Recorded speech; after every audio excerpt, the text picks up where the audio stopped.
हिंदुस्तान का सबसे खतरनाक गैंगस्टर गोल्डी बराड़, जो अब अमेरिका की पुलिस की कस्टडी में है। उस पर न सिर्फ सिद्धू मूसेवाला की हत्या का इल्जाम है, बल्कि और भी कई वारदातों में उसका नाम शामिल है। लेकिन आज के इस वीडियो में हम आपको गोल्डी बराड़ के उन कारनामों के बारे में नहीं बताने वाले हैं जो गोल्डी बराड़ की वारदातों को लेकर हमेशा चर्चा हो रही है, बल्कि गोल्डी की जिंदगी की उस कहानी के बारे में बात करने वाले हैं जब गोल्डी गुंडा नहीं था और गोल्डी पहली बार दिल्ली घूमने आया था। और दिल्ली के दिल कहे जाने वाले कैनाट प्लेस में वो एक पान की दुकान पर अपने कुछ दोस्तों के साथ खड़ा था। तब उस वक्त उसकी मुलाकात दिल्ली के एक पत्रकार से हुई थी और तब गोल्डी ने कहा था, हाय, आई एम सतेंद्रजीत सिंह उर्फ गोल्डी फ्रॉम कोटकपुरा पंजाब।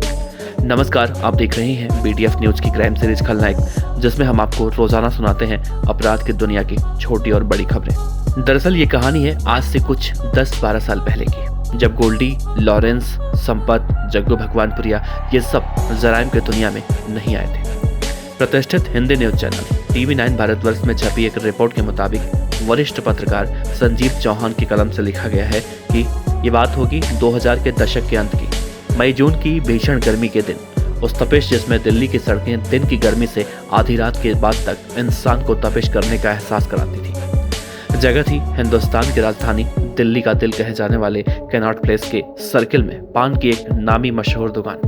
3-4 लड़के उस वक्त सिगरेट फूंक रहे, उनमें से कुछ के मुंह में पान भी मौजूद था। ज्यादातर लड़कों ने जीन्स और टी-शर्ट पहनी हुई थी, सिवाय एक लड़के के जिसके हाथ में ना तो सिगरेट थी ना तो मुंह में पान का बीड़ा, लेकिन वो बेहद शांत खड़ा बाकी दोस्तों की बातें सुन रहा था। बदन पर काली सफेद चेक की शर्ट, डील डॉल बातचीत करने से, देखने से किसी खाते पीते और सभ्य परिवार का लग रहा था। बातचीत के दौरान छोटा सा परिचय हुआ। उसने कहा, hi, I am Satendrajit Singh from Kotkapura Punjab. वैसे मुझे सब लोग गोल्डी वीरा जी के नाम से जानते पहचानते हैं। वरिष्ठ पत्रकार संजीव चौहान लिखते हैं कि सच पूछिए तो मैंने उस तारीख तक अपराध और खोजी पत्रकारिता में कोटकपुरा का नाम पहले कभी नहीं सुना था।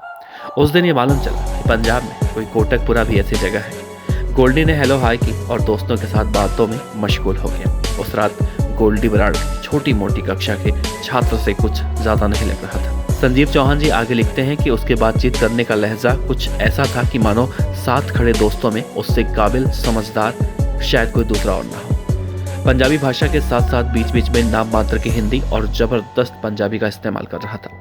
हाथों में बंधी कीमती घड़ी पर बार बार वक्त देखकर दोस्तों से कैनाट प्लेस से निकलने और रात ज्यादा होने की बात दोहरा रहा था। लग रहा था कि वो खड़ा तो दिल्ली के दिल कैनाट प्लेस में है, अपने हमनमाओं के साथ है, लेकिन उसका दिल दिमाग कहीं दूसरी जगह भटक रहा हो।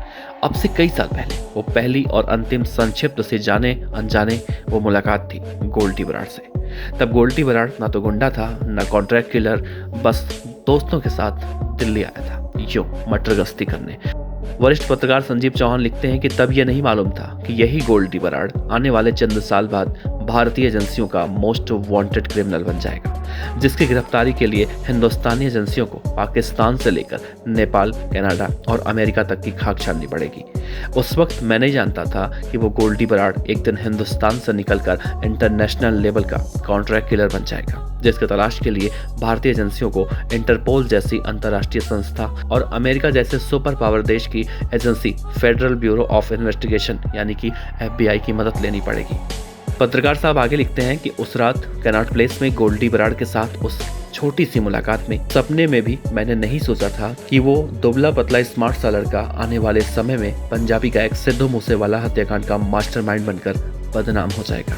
आज के मौजूदा वक्त में जब सतेंद्रजीत सिंह उर्फ गोल्डी बराड़ को लेकर पूरे दुनिया भर में कोहराम मचा हुआ है, अब उसकी अमेरिका स्थित कैलिफोर्निया में गिरफ्तारी की खबरें निकलकर सामने आ रही हैं, तब कल के अदना से स्मार्ट लुक वाले लड़के गोल्डी बराड़ और आज के कुख्यात कॉन्ट्रैक्ट किलर गोल्डी बराड़ में फर्क की कहानियां पढ़कर कैनाट प्लेस की वो रात याद करके आज खुद पर हैरत होने लगती है कि वक्त इंसान को कहां से कहां लाकर पटक देता है।